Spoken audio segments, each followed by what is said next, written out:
work loose. Keep your chest up, push your knees out. You think you're doing everything right, but it just feels all wrong. It might be because you're not using the right form for your body type.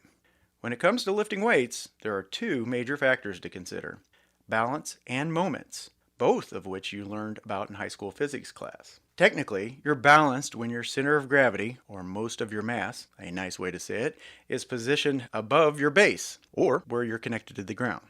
When it comes to the gym, the importance of this is fairly obvious.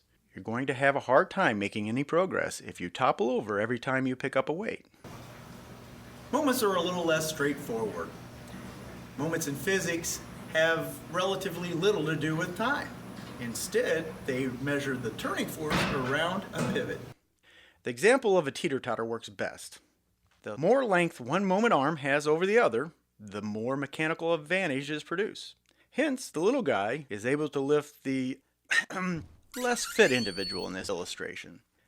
Another way to think of this is with a crowbar. If a nail is in a board, we can pull on it with our hands and never move it.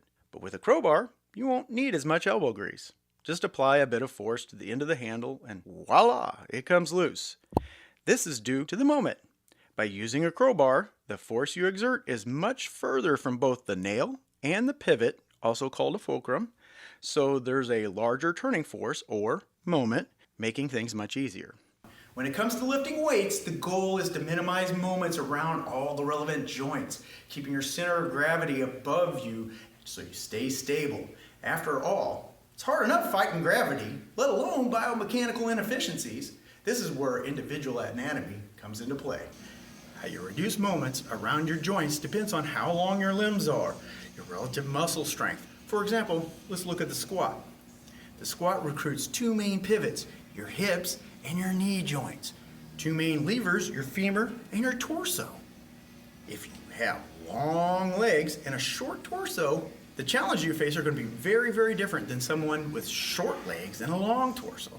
To see why, let's look at some simple illustrations.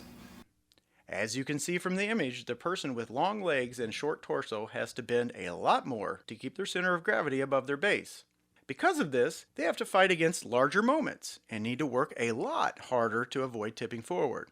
On the other hand, the person with shorter femurs and longer torso will have an easier time staying upright, as the sections of their bodies don't move too far from their center of gravity.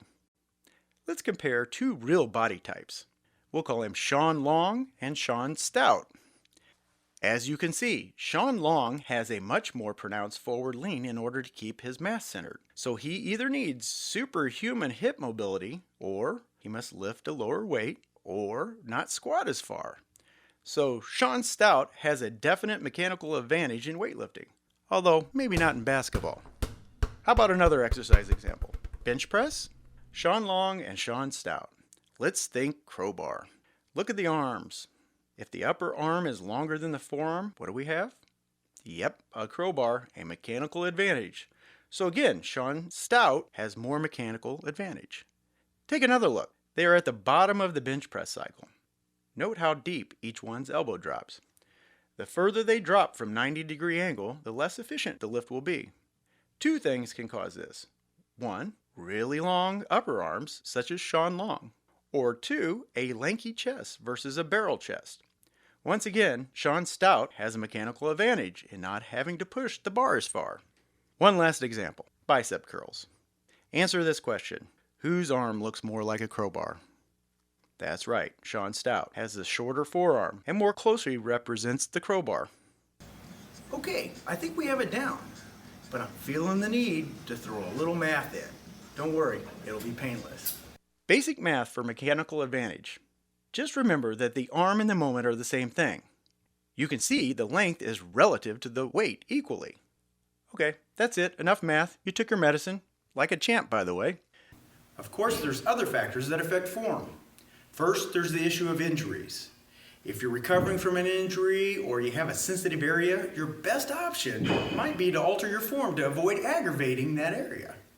There's also the issue of mobility. Concessions need to be made if you're too inflexible or maybe too weak to get in the right position. Just remember, this is never, ever an excuse not to work the area. In fact, the opposite is true. You need to work the area, but you need to work smarter. The implication isn't that you should give up if your genetic makeup includes long legs or maybe suboptimal levers. Instead, understand that there is no one size fits all when it comes to the gym.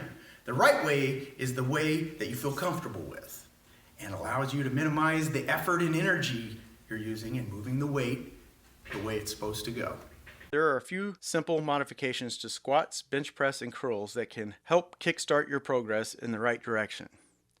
Squats. If you have long legs and a tough time keeping your torso up or issues with ankle mobility, try widening your foot placement. It reduces how far your thighs need to travel, so you won't need to bend forward as much. It changes some of the leg bend to a different plane. If you still have an issue after wide stance squats, try low bar squatting. This is when you position the barbell just above your shoulder blades. Provided your shoulder blades are flexible enough, the bar position helps reduce the moment around your hip joint and helps recruit more muscles in your behind. If you suffer from knee pain, avoid high bar narrow stance squats as these place greater stress around the knee. Bench press.